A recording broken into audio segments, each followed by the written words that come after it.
Good morning, friends. Our book today is A Bad Case of Stripes by David Shannon.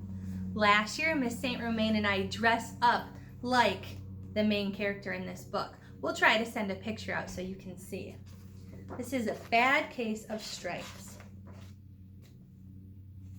Camilla Cream loved lima beans, but she never ate them. All of her friends hated lima beans, and she wanted to fit in. Camilla was always worried about what other people thought of her. Today, she was fretting even more than usual. It was the first day of school, and she couldn't decide what to wear. There were so many people to impress. She tried on 42 outfits, but none seemed quite right. She put on a pretty red dress and looked at the mirror, and then she screamed.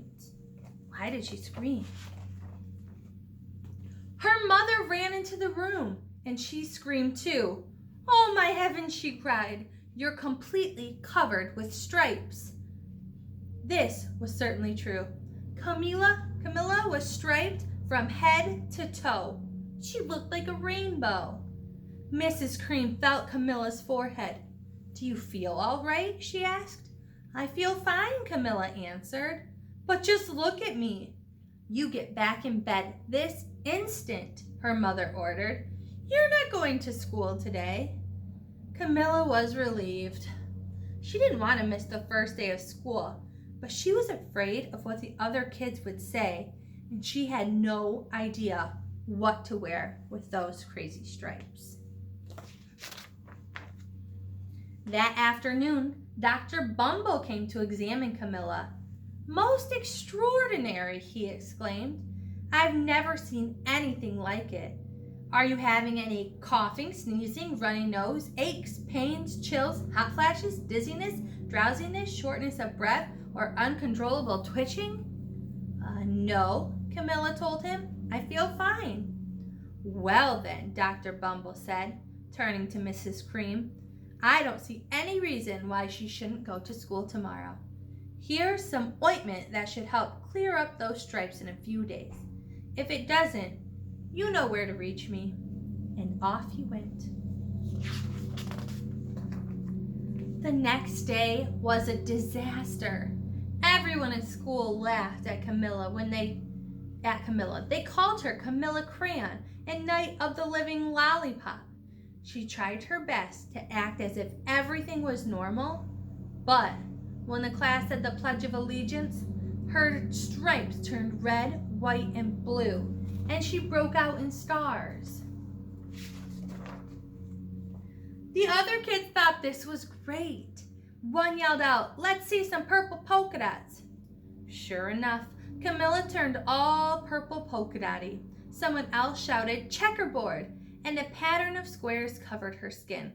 Soon, everyone was calling out different shapes and colors, and poor Camilla was changing faster than you can change channels on a TV. There's all of it.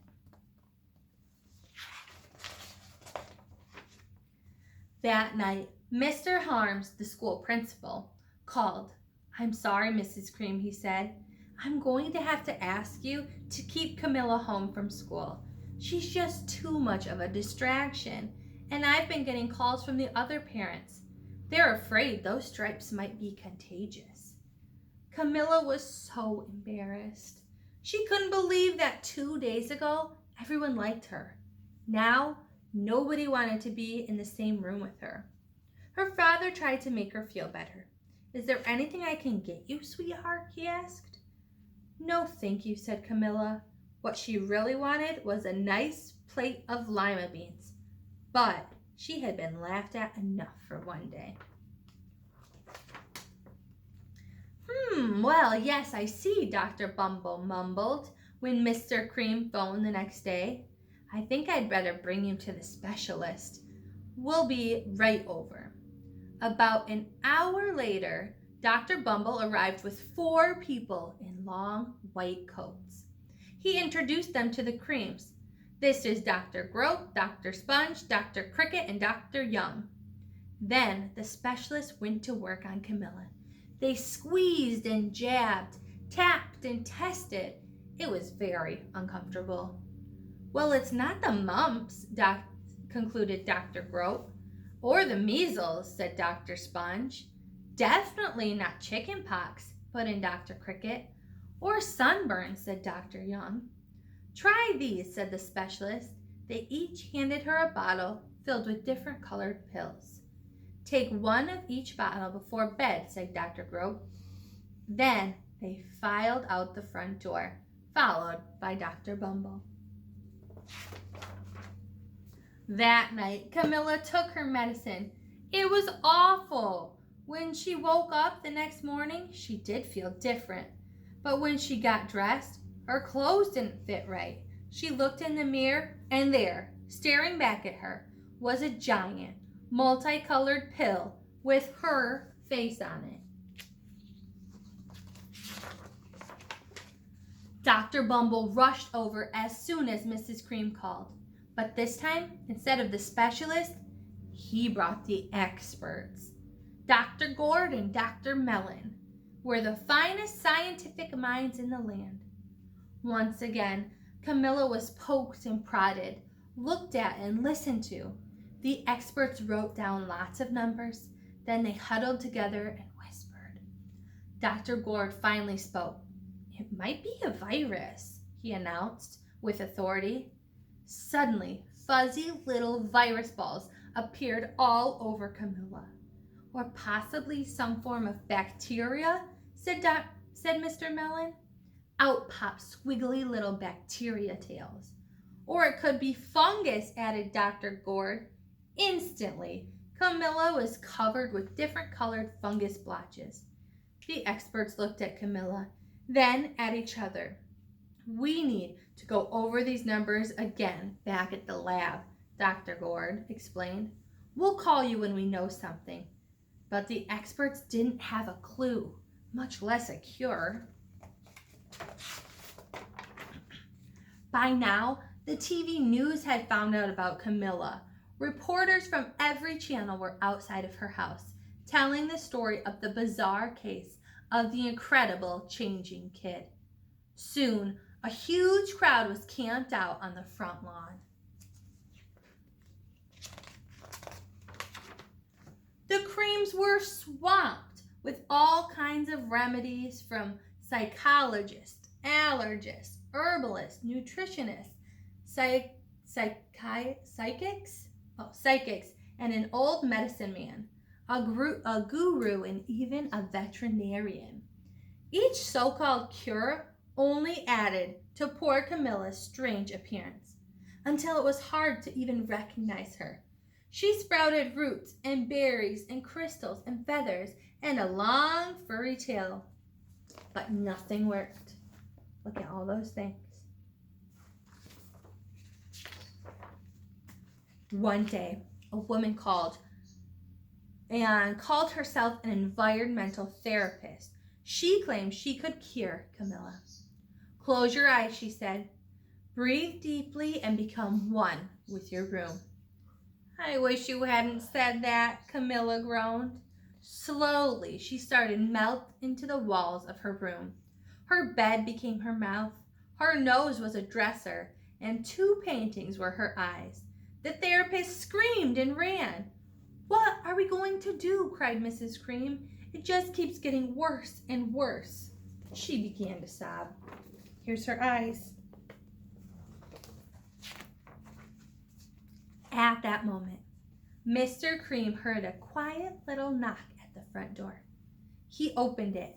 There stood an old woman who was just as plump and sweet as a strawberry. Excuse me, she said brightly, but I think I can help. She went into Camilla's room and looked around. My goodness, she said with a shake of her head. What have we here is a bad case of stripes. One of the worst I've ever seen. She pulled a container of small green beans from her bag. Here, she said, these might do the trick. Are those magic beans? Asked Mrs. Cream. Oh no, replied the kind old woman. There's no such thing. These are just plain old lima beans. I'll bet you like some, wouldn't you? She asked Camilla. Camilla wanted a big, heaping plate of lima beans, more than just about anything, but she was still afraid to admit it. Yuck, she said. No one likes lima beans, especially me.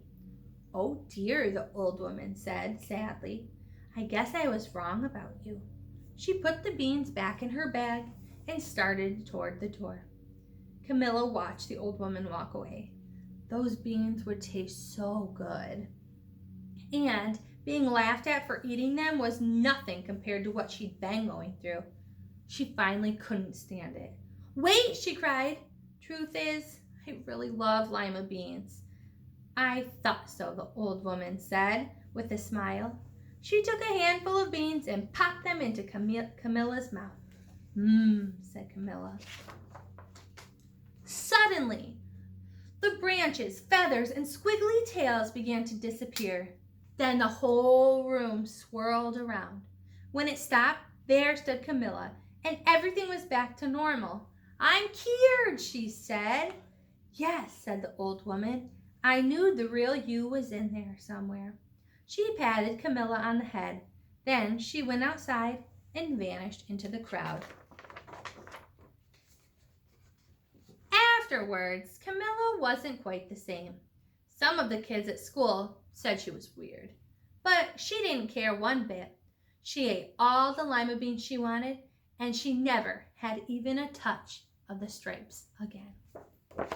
My question for you is, how did Camilla get rid of her stripes? Bye.